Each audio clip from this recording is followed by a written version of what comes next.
Ohlsson, who's an American pianist who plays Liszt frequently in concert. And we'll hear three pieces. The title, Liebesträume, is famous, but piece 1 and 2, really quite unknown and very nice. Number 3, however, is Liszt's most famous piece of music, Dream of Love, Liebesträume number 3, and perhaps one of the hit pieces of the 19th century. It certainly has melted many a heart. So we'll be hearing those three works, and then we'll hear Weber's wondrous overture to Oberon. And why Weber on a Liszt program? Because Liszt transcribed it for piano, and following that, you fell right into it. We'll hear Alfred. I was set up. We'll hear Alfred Brendel play the transcription. Liszt did great work for Weber, as Weber was a transition composer who actually died a year before Beethoven, 1826, and who was the hero of the young generation at that time, especially with his operas, almost the creator of German Romantic opera. And he fell into a slight oblivion because of Wagner moving up quickly. And Liszt saved him, edited his piano music, edited it, and performed him, taught him. So we have that transcription by Alfred Brendel. And we'll see. So let's begin, but first I'd like to read these notes from the Garrick Ohlsson album. They're very good. Herman Fox Ferrier is the author. And he writes, Franz Liszt was a man of many masks. Some inner necessity drove him to wear them, to change them frequently, and to offer no excuse for the switch from one to another of them. But masks do not necessarily mean deception.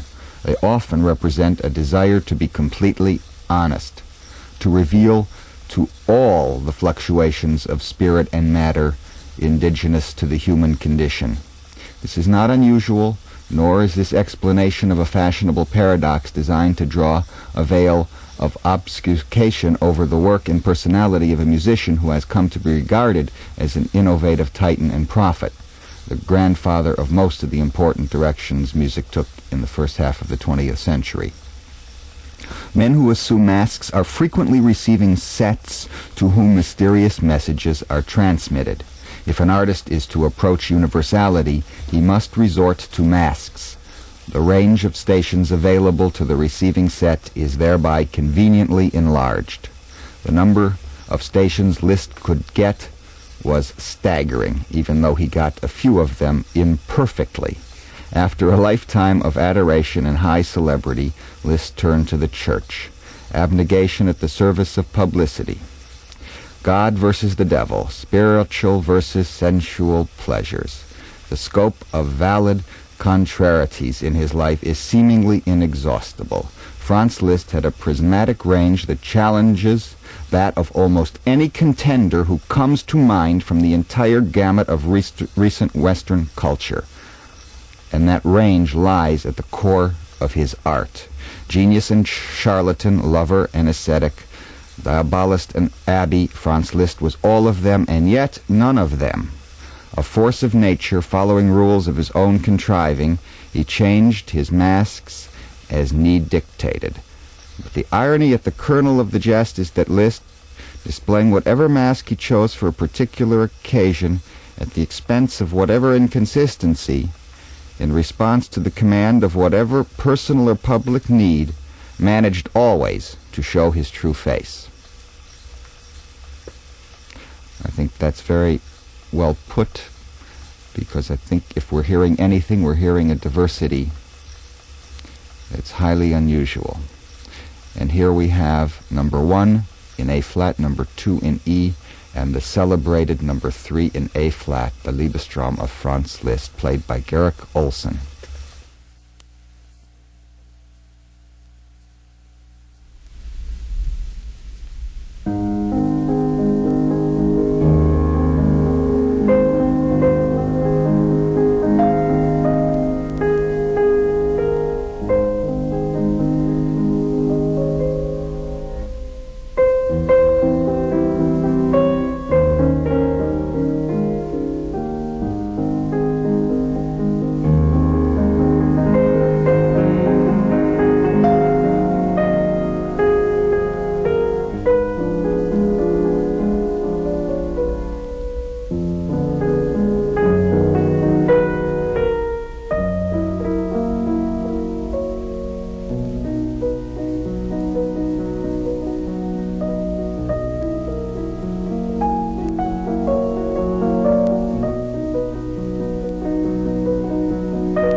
And that was Garrick Ohlsson playing the three Liebesträume. They first started life as songs, and then Liszt transcribed them and subtitled them as three nocturnes. The last one, of course, the most famous piece Liszt ever wrote, and I think we should hear it again, this time in the hands of Georg Bolet.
Bolette in a performance of the celebrated Liebesträume, the third in a set of three, subtitled Three Nocturnes, and we'll be back shortly when we will hear Weber's.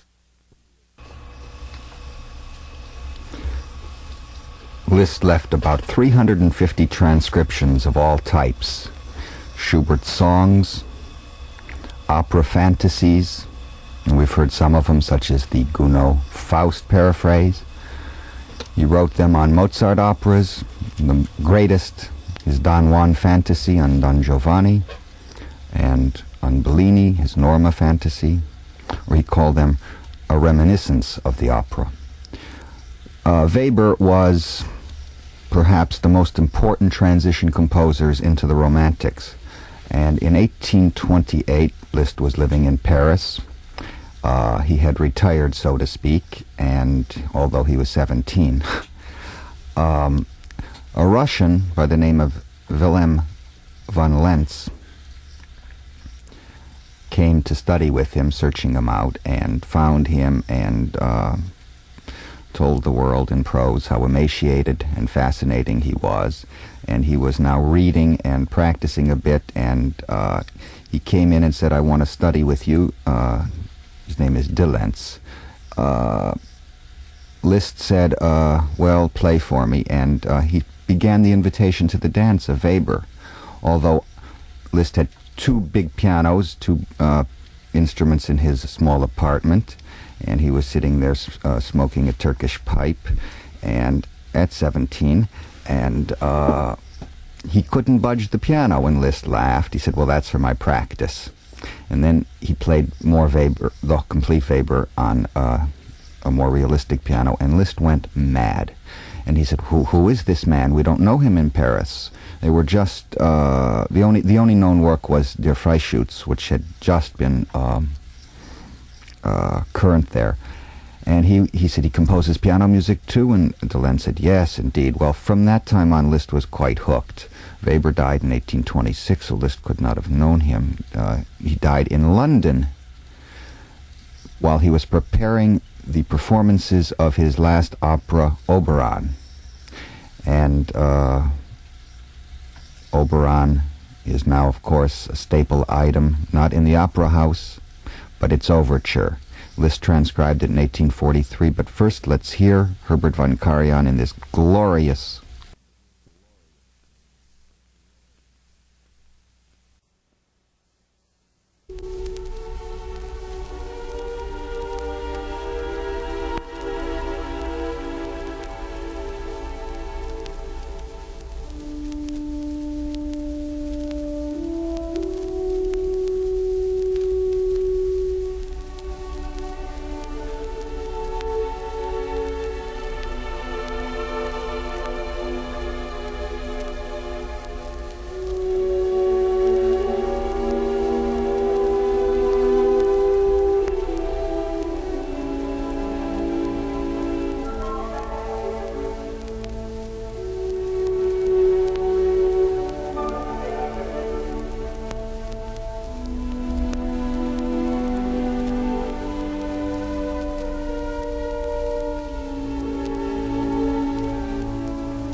Herbert von Karajan conducting the Berlin Philharmonic in Weber's Overture to Oberon, Weber's last work.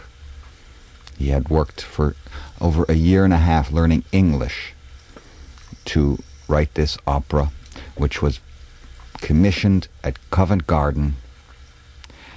When he left for England, he said, "I will never return." And here's another case of consumption. We will return within about a minute and a half with Liszt's transcription of this glorious overture. Matt, you should ask me if we will be doing some programs on Weber. And that hadn't occurred to me, but listening to his music, I suspect Weber, being as prominent in German music and having actually redirected it, I think, based on my impressions of his work, I suspect that would be a very interesting program. We will do a whole series on Weber. This composer said something in early Romanticism with a freshness that was never again duplicated as the century became more hothouse, more intense. His music always does something to me. We'll now hear a work from 1843 during Liszt's great virtuoso years of a transcription. And it's a rather literal one.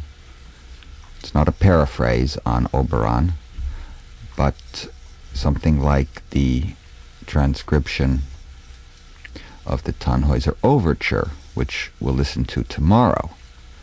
Again, Liszt is interested in capturing on the piano everything and anything. He boasted to Mendelssohn one day, "There is nothing that I cannot transcribe and duplicate on the piano." And Mendelssohn said, "Well, Franz, can you do the really adequate job of the opening of the 40th Symphony of Mozart?" And Liszt said instantly, "No, I can't." Here is the overture to Oberon in Liszt's transcription. Alfred Brendel is the artist.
Alfred Brendel in Liszt's arrangement of Weber's overture to Oberon. Liszt had an absolute genius for being able to transfer to the piano from another medium. He could sift out, he could find what to use, what not to use. Well, he found what made the work tick in its orchestral Yes, in his translation. Tomorrow we'll continue with Liszt and Wagner. Thank you, Matt, and thank you for listening.